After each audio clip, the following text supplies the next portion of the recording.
Hi guys, this is Brian from My Bricks and More, and I just got a really big Lego order, which I'm going to open for you guys. So, let's see what's in here. Okay, cool. So, I forgot how many parts I got, but I got plenty. Here's a big view of it. So, I'll just read to you guys what I got. Let's see. Oh, they don't give you it. Never mind. So, I'll just open it up and show you guys just a few of the stuff I bought. So, oh wait, here it is. All right, it's in the bag. Here we go. So, I got, oh, there goes some parts. I got some roof tiles.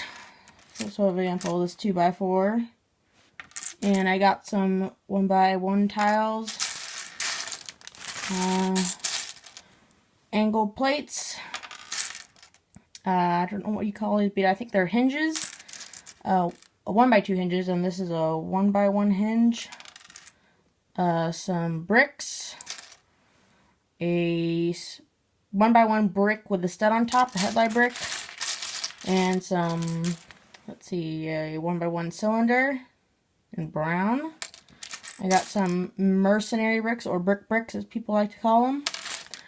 And some 1x2s in brown, and some, let's see, I think there's one, yeah, a 1x1 in brown. So yeah, I got so many parts. I got a couple of these 2x4s in reds for my, let's see if I can bunch this off, for the Red Baron plane. You can see that there's some studs right there on the wing. So I'm going to try to fix that with the new parts I got. So, yeah. Thanks for tuning in, and see you in the next post. Thank you. Bye.